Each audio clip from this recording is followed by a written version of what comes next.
Subside చేస్తుంది కానీ తన మాట మెమో ఇవ్వదు, ఒక మాట మాట్లాడాలి. మరి ఏదైనా పనిలో చెప్పండి, ఉదయం నుంచి సంసారంలో వాళ్ళ కొత్తగా చేయాలి, మరి వంట చేస్తున్నావు లేదా నాకు తెలియదు కానీ నేను 6 గంటలకు మన ప్రోగ్రామ్ కండక్ట్ చేయాలి అంటే 6 గంటలకు నాకంటే 5 నిమిషాల ముందే వస్తుంది. ఆమెతో పాటు వాళ్ళ హస్బెండ్ కూడా పని చేస్తున్నాడేమో నేను అనుకుంటాను. అంత చక్కగా నిర్వహిస్తుంది. తను చేసే పనిని ఉన్నప్పటికీ కూడా బాధ్యత వహించి తన యొక్క పని అందరికంటే ప్రాజెక్టు అందరికంటే తనే ముందు చేయాలనే కాదు, పని ఉంటే చేసేసాయండి. పని ఎప్పుడైనా నేనే కదా చేయాలి, వేరే వాళ్ళు ఎవరు చేయరు కదా అనే మంచి స్వభావంతో ఎక్కడ కూడా వర్క్ పెండింగ్ చేయకుండా తన మొత్తం సర్వీస్ లో ఎక్కడ కూడా పెండింగ్ అనే మాట తన దగ్గర లేదు. తను చక్కగా చేసింది. కాబట్టి పదవి విరమణ ఒక వ్యక్తికి మాత్రం కాదు, దాదాపు 35 సంవత్సరాలు అమ్మ చేసింది. 40 సంవత్సరాలు అంటే నాతో పాటు అనమాట. చిన్న వయసులోనే చేసి ఎటువంటి ఆనందం ఉండదు. ఉద్యోగం అంటే ఉదయం చేయడము ఒక మెకానికల్ లైఫ్ అనమాట.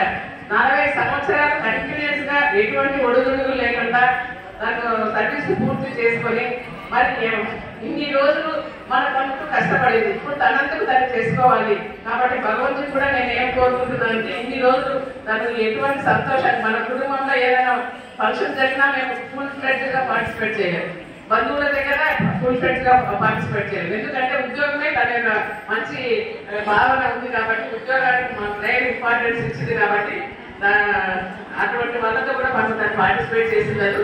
ఇకనైనా ఈ శేష జీవితంలో కూడా అటువంటి సమస్య లేకుండా కుటుంబీకులతో మంచి సహకారం పొందుతూ, అలాగే రిటైర్ అయిన తర్వాత వాళ్ళకి రావాల్సిన బకాయిలు కూడా మన సంస్థ నుంచి రావాల్సిన బకాయిలు ఎటువంటి జాప్యం చేయకుండా వెంటనే మంచి చేయవలసిందిగా మనం జాప్యం చేయకుండా ఆమెను వెంటనే ఇవ్వాలని చెప్పి శ్రీనివా గారిని రిక్వెస్ట్ చేస్తున్నాను. ఎందుకంటే దాని యొక్క సర్వీస్ అసలు మాటలో రికార్డ్ స్టేట్ బాండ్స్ అండి. చక్కగా అసలు ఇంట్లో పని చేసుకుంటుందో లేదో నాకు తెలియదు కానీ పని మీద అంత శ్రద్ధ అన్నమాట తనకి. కాబట్టి తనకు రావాల్సిన బకాయిలు కూడా ఎటువంటి జాగ్రత్త చేయకుండా వాళ్ళకు రావాల్సినటువంటి విడుదల చేయడం మరొకసారి శ్రీనివా గారిని రిక్వెస్ట్ చేస్తున్నాను. అట్లాగే ఉద్యోగం విరమణ అయిన తర్వాత తన యొక్క పూర్తిగా శేష జీవితం అంతా భగవంతుడి పైన నింపి ఈ ఏదైతే మేము కోల్పోయామో ఎవరికి కూడా మేము దగ్గరగా ఉన్నాం. ఉద్యోగం చేసినప్పుడు ఉద్యోగమే